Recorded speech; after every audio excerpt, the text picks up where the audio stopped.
يا هلا بكل المهندسين بعد غياب، بتمنى تكونوا بخير. واليوم جايب لكم ملخص فيلم جديد. بس قبل ما نبدا بوس روحك يا مهندس، اترك لايك للفيديو لتدعمني استمر، واشترك بالقناه لتكبر عائلتنا بوجودكم يا اجدع مهندسين بالمجره. وكالعاده ما تنسوش ان احط رابط بالتعليق المثبت للي حابب يعرف اسم الفيلم وللي حابب يحضره. وبدون ما اطول عليكم يلا بينا. بيبدا فيلمنا ببنت جميله اسمها كيتي باركر، وبتكون تشتغل نادله مطعم بنيويورك، وبكون حلمها تكون عارضه ازياء. فبتلتقي بمندوبه لاحد وكالات عارضات الازياء لتتفق معاها. ومهمة هذه المندوبة إنها تقيم مظهر كيتي أو عارضات الأزياء المتقدمات بشكل عام. بس المندوبة بتحكي لكيتي بأنه صورها بملفها سيئة، وبأنه لازم تتصور صور أكثر وأحسن من هذه اللي بالملف. وبتنصحها المندوبة بمصور معين ليصورها صور احترافية. بس المشكلة إنه هذا المصور بياخذ آلاف الدولارات أجرته، وكيتي ما عندهاش كل هذه الفلوس، فبتشعر بالإحباط. ولكن بطريقها للبيت بتشوف إعلان موجود في دعوة لالتقاط صور مجانية للزبائن. ولما ترجع كيتي لشقتها بتشوف جارها جيسون، وبتساعده بأنه يعمل مصيدة للفئران. وبنعرف بأنه كيتي كانت تعيش بمزرعة لما كانت صغيرة، ولهذا فهي عندها معرفة كبيرة باصطياد الفئران وعمل الأفخاخ ليهم. وبعد شوية بتتصل كيتي على الإعلان اللي شافته بالشارع، وبيرد عليها واحد اسمه آيفن، وبيطلب منها ترسل صور جميلة لإلها بالإضافة لعنوانها وصورة سيلفي ممتازة. وبالآخر بيطلبوا منها تيجي باليوم الثاني. وباليوم الثاني بتروح كيتي على مكتبهم، وبتلتقي بثلاث إخوة وهم آيفن وجورج ونيكولاي. وبتلبس كيتي فستان جميل، وبياخذ الثلاثة صور جميلة ليها. بس المصور بحس انه هذا لا يكفي، وبيأمر كيتي انها تشلح فستانها علشان يصورها وهي عارية. فكيتي بترفض بعصبية وبتتركهم. وبالليل بزورها جورج، وبيعطيها فلاشة عليها صورها اللي ما اخذتهاش لما طلعت من عندهم. وبيعتذر عن تصرف اخوه الوقح، وبيحكي لكيتي بانهم حذفوا نسخهم من الصور. بس الحقيقة انه ما حذفش اي صورة، لانه لما يرجع على بيته بنشوفه وهو يتفحص بصور جسم كيتي. وبالليل بتطلع كيتي من شقتها لترمي الكمامة، بس ما بتقفلش الباب وراها. ولما ترجع كيتي للبيت بتقفل الباب وبتفرش اسنانها وبتروح تنام. والحكم بتصحى كيتي على صوت التقاط صور من الكاميرا، وبتكتشف انه جورج هو اللي عم يصور فيها. وبيكون دخل على البيت لما كيتي نسيت الباب مش مقفول لما طلعت تكب بالزبالة. وبتطلب كيتي من جورج انه يطلع من الشقة فورا وما يأذيهاش، بس جورج بيتجاهلها وبيتغزل بجمالها. وبتحاول كيتي تحمي نفسها من خلال اطلاق مسدس الصاعق على جورج، وبعدها بتهرب للباب الخلفي. ولكن جورج بيلحقها وبيمسكها وبيسكر ثمها بايده، وبتصرخ كيتي وبتطلب النجدة. فبيضربها جورج على دماغها، وبتخسر كيتي قوتها. وبسكر جورج فمها بقماشة، وبيربط رجليها بالحبال. وبيستيقظ جيسون اللي بيكون جار كيتي على صوت الضجة اللي بتصير بشقة كيتي، فبيروح ليشوف إذا كان في حاجة مش كويسة أو لا. ولما يفتح باب شقتها بيشوف كيتي مربطة على الأرض وبتعيط، وبيكون حيساعدها. بس جورج بيكون متخبي له، اللي بيهجم على جيسون وبيطعنه عدة طعنات بتوقعه على الأرض خائر القوى. وبمزق جورج ملابس كيتي وبيغتصبها وهي تصرخ من الألم، وبتكون مش قادرة تتحمل اللي بيصير لها. وبتشوف جيسون بيتألم أمامها، وبالآخر بموت جيسون جارها الطيب. وبعد ما يخلص جورج تشوك أح معاها بيشعر بالندم على اللي عمله، فهو ارتكب جريمة قتل واغتصب بنت بريئة. وبيتصل على آيفن وبيحكي له انه يبلغ الشرطة باللي صار. وبعد شوية بيجي اخوته لشقة كيتي، وبيشوفوا منظر بشع. وبيفحص آيفن جثة جيسون وبيحاول يخفي الدليل على قتله، بس بيكتشف انه بصمات اخوه جورج موجودة على كل من جيسون وكيتي، وبانه بهذه الحالة مش حيقدروا يخفوا الجريمة. فبيجبر آيفن كيتي تترك بصماتها على السكين اللي مات فيه جيسون. وبعدها بيشرب آيفن كيتي حبوب مخدرات الضحك لتخضع ليهم. ولحكم بتستيقظ كيتي وبتدرك بينها مربوطة بجنازير داخل قبو مظلم ومتسخ. وبيدخل نيكولاي وبيكون عاوز يعمل معاها تشوك اح، بس جورج بيظهر وبيمنعه. وبتطلب كيتي شوية مية لتشرب، بس نيكولاي القاسي بيبول عليها وبيوصفها بانها قماشة مش انسانة. فبدافع المريض النفسي جورج عن كيتي مرة ثانية ضد اخوه نيكولاي. وبعد عدة دقائق بيدخل آيفن للقبو وبيشرب كيتي مخدرات الضحك مرة ثانية لتخضع ليهم. وبيطلع الاخوة من المكان وبتنادي كيتي على حد ليساعدها بحركة، وبتحاول تحرر ايديها بس كل محاولاتها قد باءت بالفشل. ولحكم بتستيقظ كيتي مفزوعة بعد ما كب الإخوة الثلاثة عليها دلو مية بارد جدا. وبيعطي كيتي منشفة وبيطلب منها تنظف نفسها وتستعد، لأنه في زبون جاي ليدفع لهم مقابل ينام معاها، لأنه عاوز يجربها قبل ما يشتريها. وبترفض كيتي تعمل اللي انطلب منها، فبيجبرها آيفن تاخذ مخدرات الضحك مرة ثانية. وبقرب جورج من كيتي وبساعدها تنظف نفسها، وبيرجعوا معاه فستان جميل لإلها، وبيجهزها لتلتقي مع الزبون اللي بنعرف إنه اسمه فالكو. ولما يطلعوا من عندها بتلاحظ كيتي وجود نافذة بالقبو تقود للشارع، فبتصفر كيتي طلبا للنجدة. وبعدها بتطلع من فمها حبوب الضحك علشان ما تخضعش للإخوة المجرمين. وبعد عدة دقائق بيرجع جورج للقبو وبشوف كيتي نايمة، وبفك القيود عن أطراف كيتي وبحط وشاح أحمر جميل على شعرها. وبيظهر بأنه كيتي كانت تتظاهر بالنوم وكانت تنتظر اللحظة المناسبة. ولما يلف جورج ظهره ليجيب الحذاء بتضرب كيتي جورج على رأسه بدلو من حديد، مما يتسبب بفقدان الوعي. وبتطلع كيتي من نافذة القبو الصغيرة وبتطلب النجدة من عابري الطريق، بس جميع الناس بالطريق بيتجاهلوها ومحدش من السيارات بوقف ليها ليساعدها. وبعد شوي بيجي شرطي وبيكون مش فاهم اللغة اللي بتتكلم فيها كيتي، وبيوصل المحقق للمكان وبيدرك انه كيتي امريكية، وبيحكي لها بانها بدولة بلغاريا حاليا، وبياخذها للمخفر. وبروح نيكولاي للكبو وبيشوف جورج مرمي على الارض، وبيدرك انه كيتي هربت وهم حاليا في ورطة مع الشرطة. وبمخفر الشرطة ما بتكونش كيتي عارفة كيف وصلت لبلغاريا اصلا، وبترفض برضه انها تعمل فحص طبي لانها عارفة انه مخدرات الضحك موجودة بدمها وخايفة انهم يعتبروها تاجرة مخدرات. وبتطلب كيتي انهم ياخذوها للسفارة الامريكية ببلغاريا، بس المحقق بيشك بكيتي واقوالها، وبيحكي لها بانه طريقتها بالكلام بتدل على انها تحت تاثير مخدرات الضحك. وبنفس الوقت بتظهر امرأة جميلة بمكتب المحقق اسمها آنا، وبتكون تشتغل بمركز لإعادة تأهيل النسوان المدمنات للمخدرات. وبتاخذ كيتي من المخفر وبتوعدها بانها حتوصلها للسفارة الامريكية بهذه الدولة. وبالطريق بتتصل آنا على شخص مجهول وبتتفق معاه انها تجيب له كيتي، وبانه بعدها حيتم ارسالها لامريكا. وبتحكي لكيتي بانه عودتها لامريكا حتكلفها فلوس وشوية ملابس، وبتعرض آنا على كيتي انها تيجي لبيتها عبين ما تدبر الفلوس. فبتوافق كيتي لانه ما عندهاش اي خيار تاني. ولما توصل كيتي للبيت بتاخذها آنا للقبو، وبتدرك كيتي بالاخر انها وقعت بالفخ، وبانها رجعت لنفس الغرفة اللي هربت منها قبل شوية. وبتبصق آنا بوجه كيتي وبتعطيها لايفن اللي بيتضح انه ابن آنا. وبتطلع آنا للطابق الاول وبتمسك دمية وبترفع صوت الموسيقى على الاخر علشان ما تسمعش صوت كيتي وهي تصرخ من الالم تحت. وبنشوف ايفن وهو يتنمر على البنت بكل الطرق اللي بتخطر على باله، وبالاخر بيثبتها وبيعمل معها تشوك اح. وبعد شوية بيظهر فالكو اللي بيكون رجل غني، وهو الزبون اللي كان عاوز يعمل تشوك اح مع كيتي ويشتريها، وبيدفع للاخوة سعر كيتي. وبيبدا فالكو يصعق كيتي بعصا الصعق، وبيطلب من الاخوة انهم يطلعوا برا ويتركوه لوحده معاها. ولما يطلعوا بيدخل فالكو عصا الصعق بفم كيتي وبيصعقها بشحنة قوية، وبيشبع فالكو من التنمر، والحين بيكون عاوز يعمل تشوك اح معاها. وبعد ما خلص فالكو من كيتي بينزل ايفن للقبو عندها، وبيشوف اثار الاغتصاب على كيتي، وبيبدا يتنمر عليها بدون سبب ويشتم فيها. فكيتي بتضربه كف على وشه، فايفن بعصب وبيبدا يضرب بيها لحد ما يفقدها وعيها تماما. وبتستيقظ كيت بعد ساعات وبتشوف الاخوه عم يحفروا قبر ليها، وبمزقوا فستان كيتي الاحمر وبحطوها بالتابوت، وبحطوا معاها بالتابوت عصا الصعق وصليب مسيحي. وبيدفن الاخوه كيتي المسكينه وهي عايشه، وبغادروا المكان. وبعدها بيبدوا يحاولوا ينسوا هذا الموضوع وكانه ما صارش. وبالتابوت بتكون كيتي تدعي الاله انه ينقذها من هذا المصير المؤلم، وبطريق ما بيسقط التابوت لسرداب الموتى تحت القبو. وبعد شويه بتستعيد كيتي وعيها وبتبدا تفكر بطريقه لتخرج من هذا السرداب. وبتبدا كيتي تشرب مياه الامطار المتسربه، وبتشوف كومه ملابس بالمكان فبتنام عليهم. ولاحقا بتلقى كيت ولاعه، بعدها بتشوف امامها حمامه مصابه فبتذبحها وبتشويها بالولاعه اللي معاها لتكسب شويه طاقه. وبعد عده ايام بتسمع كيتي موسيقى كنيسيه، وبتلقى بالنفق طريق يؤدي الى الكنيسه. وبيسمع الراهب صوت حد بالمطبخ، ولما يروح يشوف ايش فيه ما بيلقاش حد. وبنعرف انه كيتي فتحت الثلاجه واخذت اللي بيلزمها من الاكل ورجعت للسرداب. وبعد عده ايام بيتم الامساك بكيتي وهي تحاول تسرق اكل من الثلاجه، وبسميها الراهب بالفأر الصغير. وبيكون هذا الراهب طيب وبيتكلم انجليزي مثل كيت، وبحاول يعرف من كيت ايش اللي صار معاها بالضبط. بس كيت ما بتكونش بمزاج رايق لتتكلم معاه، بس بتقبل الاكل والانجيل اللي اعطاها اياهم هذا الراهب. وبترجع كيت للسرداب وبتفتح الانجيل وبتقرا محتوياته، وبتمضي الايام وبتتعافى كيت من اصاباتها. وبتطلع كيتي برا السرداب للشارع وبتكون عاوزه تروح على السفاره الامريكيه، بس بالاخر بتقرر انها مش لازم تغادر المكان قبل ما تنتقم من اللي اغتصبوها وسووا فيها هيك. وبتلتقي بالراهب وبتشكره وبتترك له كتاب الانجيل على صفحه موجود فيها عباره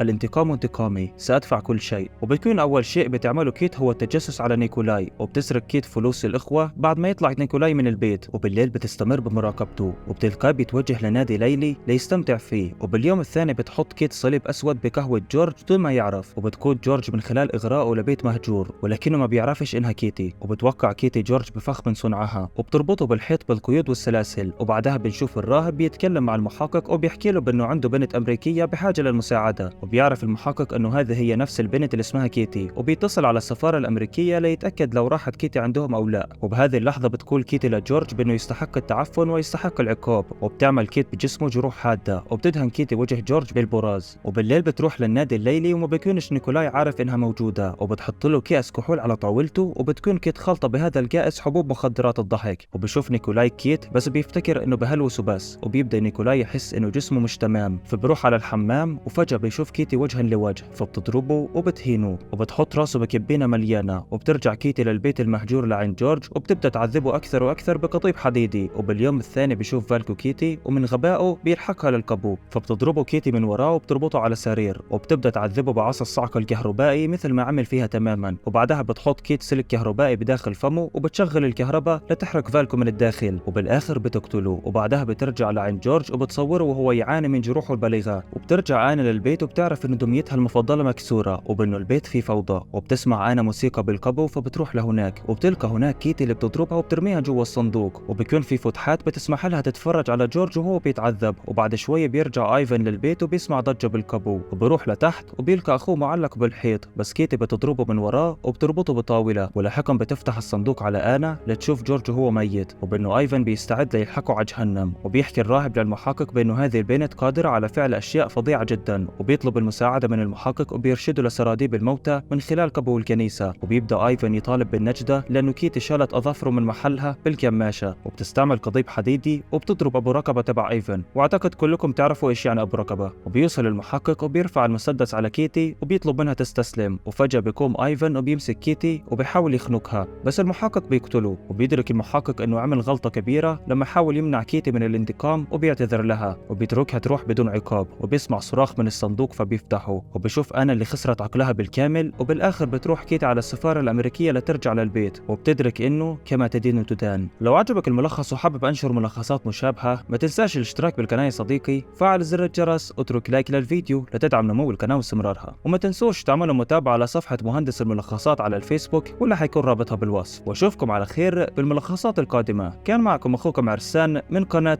مهندس الملخصات.